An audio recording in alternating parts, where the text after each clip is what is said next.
Hey guys, this is AgentMindStorm and welcome back to Cubes and Contemplations. Today, we're talking about video game memorability, specifically what makes a video game memorable. Video games are a very strange case when it comes to remembering them. Some games I remember vividly. I can picture exact scenes from them, rooms, exact encounters. I can think of the emotions I felt and surprises and wonder. And some games I think back to them, and it's just a total blur. I have no idea how I spent 20 hours in Animal Crossing New Horizons, for example, because I don't remember much at all. Let's examine some games that I have played and I remember different amounts of, and we'll see what the ones that I can remember more have in common. Maybe then we can figure out what will make a game more memorable. The first game on my list here is Raft. It's a survival game about, predictably, surviving on a raft in a big ocean. You have to gather resources. It's basically a typical survival game. Gather resources, craft better things, craft more resources. I got pretty bored of it after it took forever to mine iron under an island, and I quit playing. I played it for almost 10 hours according to Steam, and I remember barely any of it. Just mining iron. There were islands that you could run into with your raft, and there's a really annoying shark that you can kill for some meat. But I don't know what my 10 hours went towards, because I feel like I could do all that in 1 hour. On the other hand, The Messenger, a 2D platforming game, it's very gameplay focused, but I can recall specific levels, specific screens, moments from the game and the story, and even bosses too. I did play that one twice because I really liked it, so that could be another reason that it's so memorable to me. But for the most part, I feel like I don't even remember the second playthrough. It's just the initial playthrough, figuring everything out, learning how things connect. That is what intrigued me, and that's why I remember it so well. In Dark Souls Remastered, on the other hand, I beat the whole game, the entire game, all the bosses. I remember certain annoying bosses in areas, but for the most part, I don't remember everything in between. I think I played this one about 25 hours, and that's a long time to play something without remembering very much about it. In contrast, I played Dark Souls 3 for 80 hours, but I remember that one very well. It could be because I played Dark Souls 3 first, and Dark Souls 2 second, and Dark Souls 1 last that I remember the least about Dark Souls 1, but a lot of people like Dark Souls 1 more than 2, so I would think it would be more memorable. Next game in my list, Undertale. I did play this one 4 times because I did True Pacifist twice, Neutral once, and Genocide.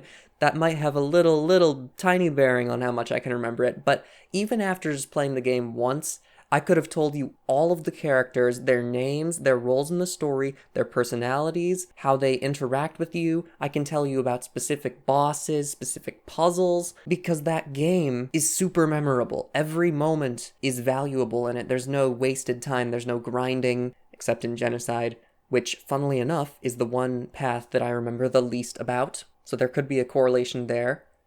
In Doom Eternal, a game I really liked, I don't remember it at all.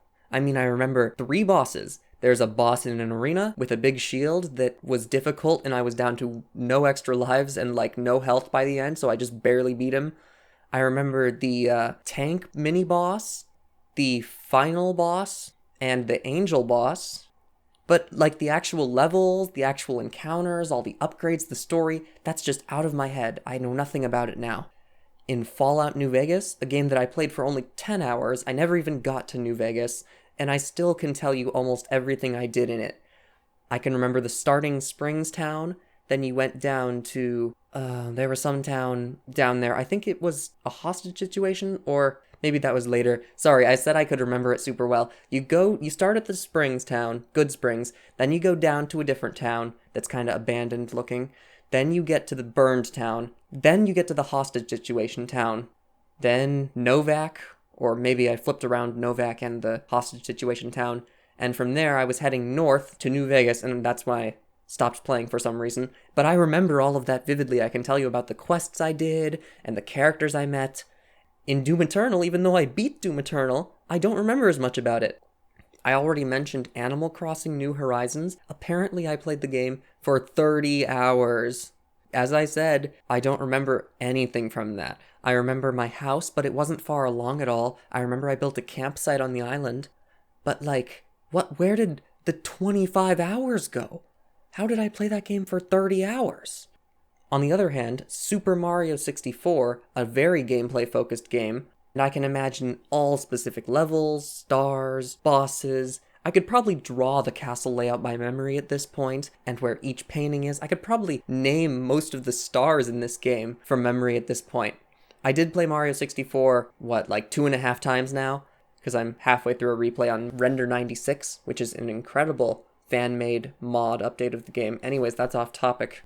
Why? Why can I remember Mario 64 so well when Doom Eternal I don't remember anything about, and Dark Souls Remastered? All of these games in this list, I like them. They're good games, but I don't remember some of them as much as I remember others. And yes, that was a lot of examples that just took up a lot of the video, but these games should give us a good outline for what can make something memorable and what doesn't. In general, it seems like games with a heavier focus on story are remembered more. Raft doesn't have a story at all, or at least it didn't when I played it. It's just, you survive on a raft, that's it. Animal Crossing doesn't have a story either. Not a very involved one at least. You're building an island. Woohoo, that's the story. Doom story's not a major part of the game. Dark Souls' lore is very detached from the gameplay. Those 4 unmemorable games all share not having a big story. On the other hand, Undertale, Fallout, and The Messenger all have very important stories to the gameplay. They tie in with the gameplay directly. In Fallout, it's decision-making. In Undertale, it's boss fights. In The Messenger, it's something I'm not going to spoil because you should really play The Messenger and I don't want to tell you what it is. But the outlier in this list is Super Mario 64. Mario 64 has practically no story, or rather, it is the Mario story. Peach is kidnapped by Bowser. Go through a bunch of paintings and collect 120 stars to save her. That's like every modern 3D Mario game. Why can I remember Mario 64 so well and not Mario Sunshine, which I also played kind of recently? The big difference with Mario 64 from these other games is that I first played Mario 64 at a pretty young age. It was the first 3D platformer I ever played for a significant amount of time, and I would say that stuck with me. If I played Mario 64 for the first time now, like I just played Sunshine on the 3D All-Stars collection, if I had played 64 at the same time, I probably wouldn't remember it as well. So there's 2 tenets of memorability that we can put in this list here.